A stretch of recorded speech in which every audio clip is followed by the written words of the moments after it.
यदि आप इस चैनल पर पहली बार विजिट कर रहे हैं तो इसी तरीके की वीडियो पाने के लिए आप इस चैनल को सब्सक्राइब कर लें और बेल आइकन प्रेस कर दें ताकि नई वीडियो की नोटिफिकेशन आप तक पहुंच। तो फिजिक्स में हम लोग अध्याय 2 आज से शुरू करेंगे। चैप्टर का नाम है वैद्युत फ्लक्स तथा गॉस का प्रमेय। इसमें कुछ डेफिनेशन है जो बहुत महत्वपूर्ण है, उनको पहले हम लोग समझेंगे। क्या होता है क्षेत्रफल वेक्टर, यानी एरिया वेक्टर बोलते हैं इसको। क्षेत्रफल वेक्टर क्षेत्रफल पर बाहर की ओर को खींचे गए अवलंब के अनुदिश एक वेक्टर को कहते हैं, जिसकी लंबाई क्षेत्रफल के परिमाण a को व्यक्त करती है, अर्थात a वेक्टर बराबर n कैप a। यहाँ पे हम समझ सकते हैं कि हमारा कोई एरिया है, उसके परपेंडिकुलर यानी उसके लंबवत जो वेक्टर होगा उसको हम क्षेत्रफल वेक्टर बोलते हैं। यहाँ पे डायग्राम में देख सकते हैं, चित्र में बना हुआ है, कोई एक एरिया लिया गया है। इसकी एरिया जो ए है, यहाँ के लंबवत एक वेक्टर लिया जाएगा तो उसको ए वेक्टर बराबर एन कैप ए बोला जाएगा, जहाँ पे एन कैप जो है एकांक सदिश है।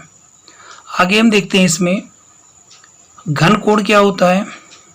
तो घन कोण हमारा जो है सॉलिड एंगल बोला जाता है इंग्लिश में। किसी गोलीय पृष्ठ का क्षेत्रफल गोले के केंद्र पर जो कोण अंतरित करता है उसे घन कोण कहते हैं तथा ओमेगा से निरूपित करते हैं। यानी कोई गोलीय पृष्ठ है, अगर कोई क्षेत्रफल है, वो क्षेत्रफल केंद्र पर जितना कोण अंतरित करता है उसी को हम घन कोण कहते हैं। अगर कोई वृत्त है और वृत्त की परिधि अगर केंद्र पर अंतरित करता है तो उसको हम समतल कोण कहते हैं, उसको हम रेडियन में नापते हैं, जबकि हम घन कोण को स्टेरेडियन में नापते हैं। माना आर त्रिज्या के गोले का केंद्र O तथा गोले का संपूर्ण पृष्ठ A है, तो इसके पृष्ठ पर क्षेत्रफल अवयव dA द्वारा केंद्र O पर बना घन कोण डी ओमेगा होगा, यानी डी ओमेगा बराबर dA upon r square steradian होगा। यहाँ पे देख सकते हैं कोई एरिया है, इसका पूरे का जो क्षेत्रफल है संपूर्ण पृष्ठ वो है A, इसका एक छोटा सा अवयव लिया गया क्षेत्रफल अवयव dA, ये केंद्र पर जितना कोण बनाता है उसी को हम घन कोण कहते हैं डी ओमेगा, और डी ओमेगा बराबर होता है dA upon r square steradian. यहाँ पे एक पॉइंट नोट करने वाली है कि संपूर्ण पृष्ठ द्वारा गोले के केंद्र पर बना घन कोण 4 पाई स्टेरेडियन होता है। अगर ये पूछा जाए कि कोई गोला है तो गोले का जो संपूर्ण पृष्ठ है गोले के केंद्र पर कितना घन कोण बनाता है, तो बनाता है 4 पाई स्टेरेडियन बनाता है। अब परिभाषा इसकी पूछी जा सकती है कि स्टेरेडियन क्या होता है। तो एक स्टेरेडियन वह घन कोण है जो गोले के केंद्र के एक भाग द्वारा जिसका क्षेत्रफल गोले की त्रिज्या के वर्ग के बराबर है गोले के केंद्र पर अंतरित किया जाता है। यानी कि अगर यहाँ पे देखा जाए तो dA जितना होगा उतना ही आर स्क्वायर हो, दोनों सेम होगा तो वहाँ पर ये एक हो जाएगा और जो घन कोण बनेगा उसको हम एक स्टेरेडियन कहेंगे। आगे यहाँ पे चित्र में देख सकते हैं इसको, यहाँ पे कि अगर क्षेत्रफल अवयव dA द्वारा गोले के केंद्र O पर अंतरित घन कोण डी ओमेगा बराबर dA cos theta upon r square, जो dA दिया हुआ है यहाँ पे अगर इस डायरेक्शन में है, यहाँ पे दिया हुआ है कि इसका जो एरिया है वो dA अगर है, या ले जाए इसके परपेंडिकुलर की बात अगर हम करें, इसके लंबवत जो क्षेत्रफल वेक्टर होगा उसको हम dA वेक्टर लिख देंगे यहाँ पे जो क्षेत्रफल अवयव का है, और n कैप आपका एकांक सदिश होगा। इनके बीच में अगर कोण थीटा बनेगा तो जो dA का मान होता है यहाँ वो आपका dA cos थीटा बन जाएगा। तो डी ओमेगा बराबर dA cos theta upon r square, या हम इसको इस तरीके से भी लिख सकते हैं कि डी ओमेगा बराबर dA vector dot n cap upon r square. अगला देखेंगे यहाँ पे कि वैद्युत फ्लक्स की डिफिनेशन क्या है या क्या होता है वैद्युत फ्लक्स।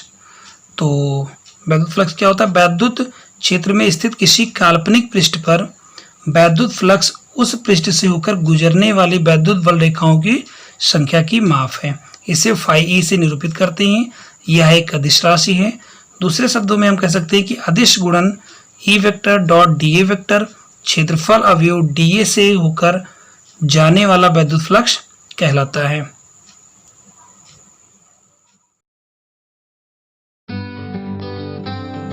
संपूर्ण पृष्ठ से होकर जाने वाला वैद्युत फ्लक्स कितना होगा, तो फाई बराबर sine of integration e vector dot dA vector होगा। जहां ये दिया हुआ है आपका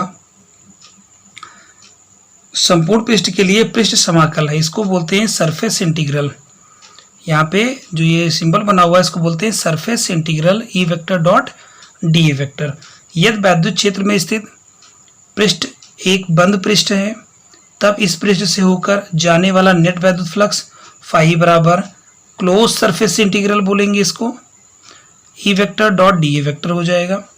यदि वैद्युत बल रेखाएं पृष्ठ से बाहर निकल रही हों, अगर वैद्युत बल रेखाएं जो हैं वो पृष्ठ से बाहर की ओर जा रही हैं तो वैद्युत फ्लक्स आपका फाई धनात्मक होगा।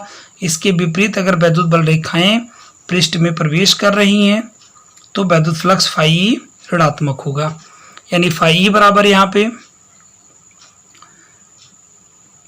Surface integral E vector dot D A vector को हम लिख सकते हैं, जैसा कि आप जानते हैं A vector dot V vector बराबर होता है ए बी कॉस थीटा, तो E vector dot D A vector बराबर E D A cos theta हो जाएगा।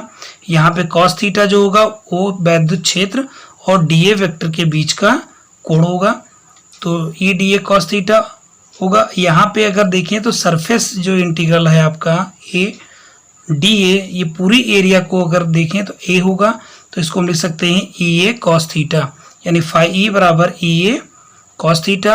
और अंत में हम देखेंगे कि वैद्युत फ्लक्स का जो मात्रक है वो क्या है, तो न्यूटन मीटर स्क्वायर प्रति कूलम एवं इसकी बीमा ml3 t-3 a-1 है। एमकेएस पद्धति में अगर बात करें इसका क्या मात्रक होगा, तो किग्रा मीटर क्यूब सेकंड की पावर -3 एम्पियर की पावर -1 है।